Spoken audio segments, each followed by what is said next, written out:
And welcome back to mom and baby world. कुछ weeks पहले मैंने एक मील प्रेप का वीडियो शेयर किया था and I got a huge response from you all. बहुत सारे लोगों ने मुझे बोला कि मैं और भी मील आइडिया शेयर करूं, तो अगर आपने वो वीडियो नहीं देखा है तो उसे भी एक बार जरूर चेक करें। You will get plenty of meal ideas from that video as well. And आज का वीडियो भी कुछ ऐसा ही है। मैं इस वीक का अपना जो मील प्रेप है वो आप लोगों के साथ शेयर कर रही हूँ। तो अगर आपको ये वीडियो पसंद आए तो प्लीज इसे जरूर लाइक करें, मेरे चैनल को भी सब्सक्राइब करें as it takes a lot of effort to create such content. So please consider subscribing and also hit the bell icon so that you always get notified whenever I upload any new video. Now let's get started. Meal prep का number 1 step है grocery shopping, और ये grocery shopping मैंने की है Indian store से। और इसके अलावा जो सब्जियां होती है जैसे कि टमाटर, आलू वगैरह, वो हम यहाँ के स्टोर से ही लेते हैं। और जब से ये कोविड स्टार्ट हुआ है तब से एक हैबिट सी बन गई है कि जैसे ही सब्जियां हैं सबसे पहले उसको वॉश कर लो, सुखा लो, और उससे मील प्रेप भी काफ़ी ईजी हो जाता है। तो मेरे लास्ट मील प्रेप वाले वीडियो में मुझे बहुत सारे लोगों ने कमेंट करके बोला था कि मैं अपना मेन्यू भी शेयर करूं, तो इस वीडियो में मैं अपना मेन्यू शेयर कर रही हूं जिसमें मैं breakfast, lunch and dinner include किया है, क्योंकि इवनिंग स्नैक्स में मोस्टली हम लोग या तो नट्स या फिर कोई फ्रूट ही खाते हैं। एंड यहाँ पे मैं शेयर कर रही हूँ Monday to Saturday because Sunday is kind of free day for us. तो जो ये मेन्यू है वो बहुत ही सिंपल सा है, जस्ट बेसिक जो दाल रोटी सब्जी होती है मोस्टली हम लोग वही सारी चीज़ें खाते हैं। तो आइए अब शुरू करते हैं मील प्रेप। मील प्रेप में सबसे टफ पार्ट मुझे कुछ लगता है तो वो है वेजिटेबल चॉप करना, क्योंकि बहुत ज़्यादा टाइम लगता है और अगर आपको अचानक से खाना बनाना पड़े, आपके पास टाइम ना हो और वेजिटेबल चॉप करना बचा हो तो वो बहुत ही हेक्टिक हो जाता है। तो मैं क्या करती हूँ, जितनी भी मेरी सब्जियाँ हैं उसको मैं 2 बैचेस में कट करती हूँ। आधी सब्जियों को मैं कट करती हूँ संडे को, जिसको मैं यूज़ कर लेती हूँ मंडे थ्रू वेंसडे, और बची हुई सब्जियों को मैं कट करती हूँ वेंसडे को, जो मैं यूज़ करती हूँ रेस्ट ऑफ द वीक। आप चाहे तो पूरी वीक की सब्जी एक साथ कट करके रख सकते हैं, बट उस केस में आपको बहुत ही केयरफुली उसको स्टोर करना पड़ेगा। तो यहाँ पे मैं कट करी हूँ विंटर मेलन, जो मेरे ट्यूसडे के डिनर मेन्यू में है, और इसे मैं छोटे छोटे पीसेस में कट कर रही हूँ। तो अब मैं विंटर मेलन को इस तरीके से एक बॉक्स में पेपर टॉवल में रैप करके रख दूंगी, जिससे जो इसका एक्सेस मॉइस्चर है वो एब्जॉर्ब हो जाएगा।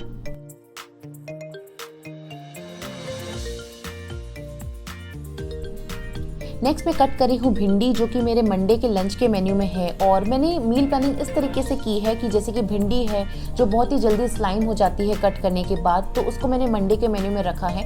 तो आप भी उसी तरीके से मील प्रेप करें। आपको लगता है जो सब्जी जल्दी ख़राब होती है उसको आप अर्ली डेज में कंज्यूम कर लें, और जो सब्जियाँ हैं जैसे कि गोभी वगैरह वो काफ़ी दिन तक कटी हुई चल जाती हैं, तो उसको आप लेटर वीक में यूज़ कर सकते हैं। और जस्ट इन केस अगर आपने पहले से कोई सब्जी काट के रख दी है और आप उसे विद इन 2-3 डेज कंज्यूम नहीं कर पा रहे हैं, तो मेक श्योर कि आप जो पेपर टॉवल है वो चेंज करते रहें एवरी 2 डेज, जिससे आपकी सब्जी फ्रेश रहेगी।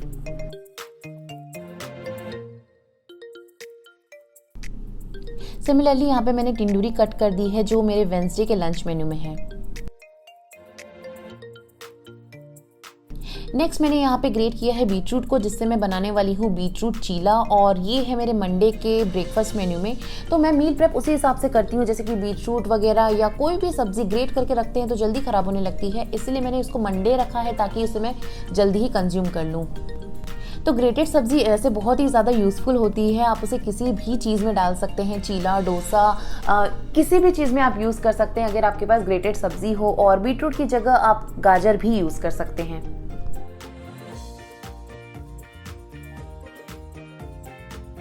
नेक्स्ट यहाँ पे मैंने कैरेट्स और बेल पेपर को थिन स्लाइसेस में कट किया है, और मैंने 2 बॉक्सेस इसलिए लिए हैं क्योंकि एक दिन मैं इसे यूज़ करने वाली हूँ पुलाव के लिए और दूसरी बार मैं इसे यूज़ करने वाली हूँ नूडल्स के लिए। तो मैं सेपरेटली पैक करती हूँ ताकि जब भी मुझे बनाना होगा तो मुझे सिर्फ एक ही बॉक्स निकालना पड़ेगा। नेक्स्ट यहाँ पे कट की है मैंने गोभी, जिसको मैं एक दिन यूज़ करने वाली हूँ पुलाव में और एक दिन मैं उससे बनाने वाली हूँ पराठा। तो गोभी कटी हुई जल्दी ख़राब नहीं होती कंपेयर टू अदर सब्जियाँ, तो इसे आप थोड़ा वीक में आगे कभी थर्सडे फ्राइडे टाइप भी यूज़ कर सकते हैं। वैसे तो फ्रूट्स हमेशा फ्रेश ही खाने चाहिए, बट अनार एक ऐसा फ्रूट है जिसको छीलने में बहुत मेहनत लगती है और आलस की वजह से, टाइम ना होने की वजह से कई बार एज इट इज़ पड़ा रह जाता है। तो जब भी मेरे पास टाइम होता है अनार छील के रख देती हूँ एंड ट्राई करती हूँ या तो सेम डे या फिर नेक्स्ट डे उसको कंज्यूम कर लें। नेक्स्ट मैं यहाँ पे रोस्ट कर रही हूँ ओट्स को, और ओट्स को धीमी आंच पे ही रोस्ट करना चाहिए और बहुत ज़्यादा टाइम नहीं लगता इसको रोस्ट होने में।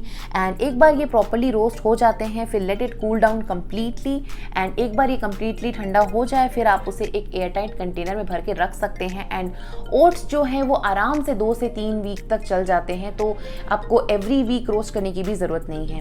Oats are very healthy. हम वीक में 2 से 3 बार ओट्स से कुछ ना कुछ चीज़ ज़रूर खाते हैं और बहुत ही इंस्टेंट एनर्जी मिलती है आपको ऐसी चीज़ से, और इसको बनाने में भी बिल्कुल ही टाइम नहीं मिलता। स्पेशली अगर आपके पास रोस्टेड ओट्स पड़े हो तो फटाफट आप ओट्स से कुछ भी बना सकते हैं।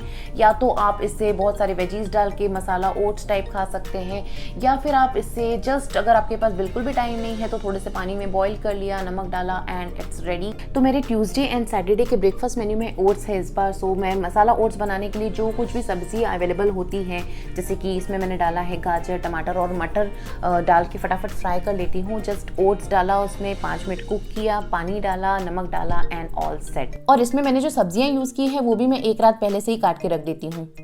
Next is soya chunks. Soya chunks मुझे बहुत ज़्यादा पसंद है बिकॉज एक तो ये बहुत ज़्यादा हेल्दी होता है, दूसरी चीज़ ये बहुत जल्दी बन भी जाते हैं।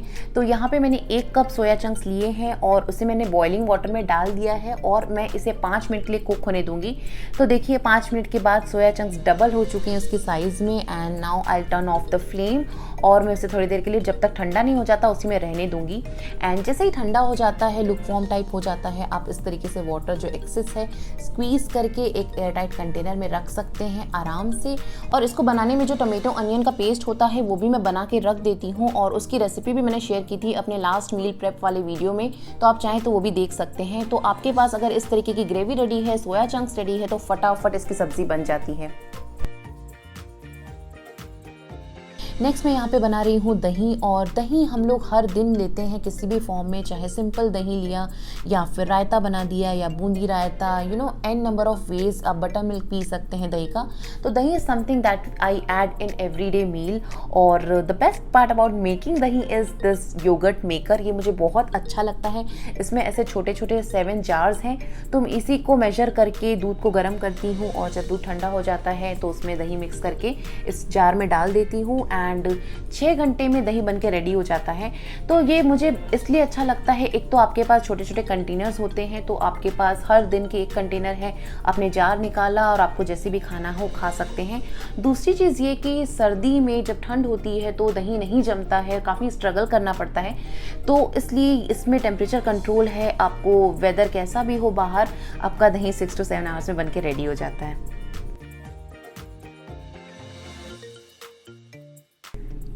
तो ये देखिए 6 घंटे के बाद मेरा दही जम के रेडी हो गया है, और अब मैं सारे जार्स में लिड लगा के इसे फ्रिज में रख दूंगी। और जब भी मुझे कुछ बनाना होगा मुझे सिर्फ 1 जार निकालना पड़ेगा, और मुझे एस्टिमेट भी समझ में आता है कि मेरे पास कितना दही बचा है रेस्ट ऑफ द वीक के लिए। So this is something I really like.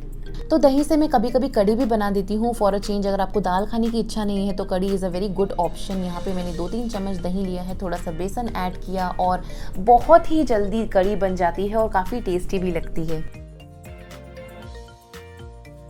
Next is sprouts. तो इस मील प्लान जब भी आप कर रहे हो, मेक श्योर आप स्प्राउट्स को मिड वीक में रखें, क्योंकि 2-3 दिन लग जाते हैं स्प्राउट्स को प्रॉपर्ली होने में। एंड यहाँ पे मैंने मूंग को 8-10 घंटे के लिए भिगो के रखा था, फिर उसका एक्सेस वाटर ड्रेन आउट करके उसे इस तरीके से रख दिया था 10 से 12 घंटे में। एंड 10 से 12 घंटे में ही काफ़ी हद तक ये स्प्राउट्स बन चुके हैं। और स्प्राउट्स जो है वो मेरे वेंसडे के मेन्यू में है। तो सिंपली मैं स्प्राउट्स लेती हूँ, उसमें थोड़ा टमाटर या प्याज वगैरह डाल के, नमक डाल के, नींबू डाल के फटाफट रेडी हो जाता है। एंड अगर उतना भी टाइम नहीं है आपके पास तो आप सिंपली नमक नींबू डाल के भी इसको खा सकते हैं। एंड ये मैंने थोड़ा ज़्यादा में बना लिया था बिकॉज कभी इवनिंग में भी भूख लगती है, तो आप इसे खा सकते हैं।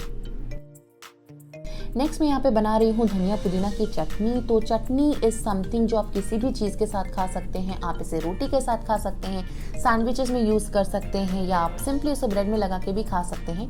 तो यहाँ पे मैंने धनिया, पुदीना और जिंजर और हरी मिर्च डाली है। एंड मैं अब ऐड कर रही हूँ नींबू, थोड़ा सा नमक, थोड़ी सी सौंफ, और बस मैं थोड़ा सा पानी डाल के इसे ग्राइंड कर लूँगी।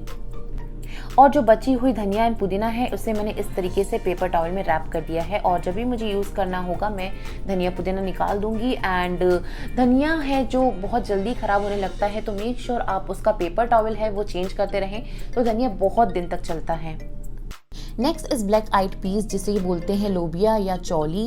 तो इसमें तो मील प्रेप की ज़रूरत होती ही है। आप इसे ओवरनाइट सोक कर लें और नेक्स्ट मॉर्निंग इसे बॉईल कर लें, और बॉईल करने के बाद जो उसका एक्सेस वाटर होता है मेक श्योर आप उसे ड्रेन आउट करने के बाद ही आप इसे स्टोर करें एक एयरटाइट कंटेनर में, बिकॉज अगर पानी रह गया तो बहुत जल्दी ख़राब हो जाता है ये सब। So make sure to remove the excess water. और चौली को बनाने के लिए भी मैं सेम टमेटो अनियन की ग्रेवी यूज़ कर रही हूँ। तो टमेटो अनियन की ग्रेवी भी बहुत ही ज़्यादा यूज़फुल है, अगर आपके पास पड़ी हो तो आप कोई भी ग्रेवी वाली सब्जी बना सकते हैं।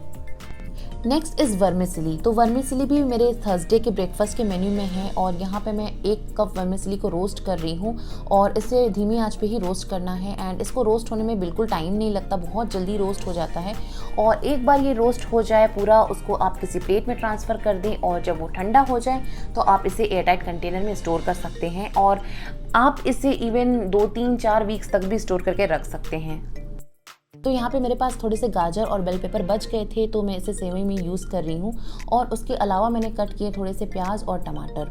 सेवई से आप और भी बहुत सारी चीज़ें बना सकते हैं। आप इससे खीर बना सकते हैं, आप इससे शीरा भी बना सकते हैं। तो रोस्टेड सेवई अगर आपके पास है तो आपके पास बहुत सारे ऑप्शंस हो जाएंगे।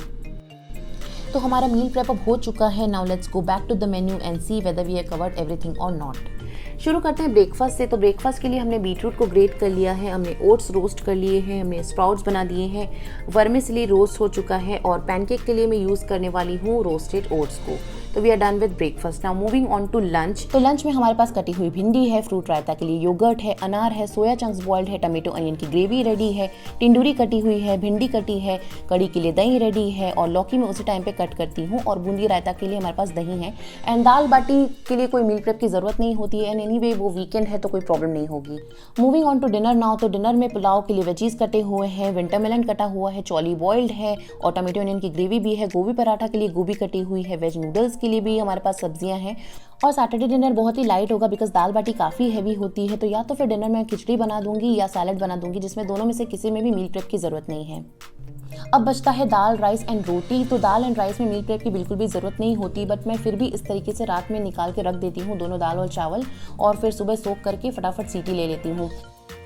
नाउ मूविंग ऑन टू रोटी। तो रोटी का आटा मैं उसी टाइम पे गूंथती हूँ जब मुझे रोटी बनानी होती है, बट अगर आप चाहें तो आटा गूंथ के एक दिन पहले से रख सकते हैं किसी एयरटाइट कंटेनर में। So we are finally done with our meal prep for the entire week. तो ये थे कुछ मील प्रेप आइडियाज इस वीक के। एंड जो लास्ट वीडियो शेयर किया था मैंने मील प्रेप का, उससे भी आपको बहुत सारे आइडियाज मिल जाएंगे। So do check out that video as well. And अगर आपको वीडियो पसंद आए तो प्लीज इसे जरूर लाइक करें एंड मेरे चैनल को भी सब्सक्राइब करें and also hit the bell icon so that you always get notified whenever I upload any new video. Thank you so much for watching. See you in the next video. Till then, take care of yourself and your family. Bye bye.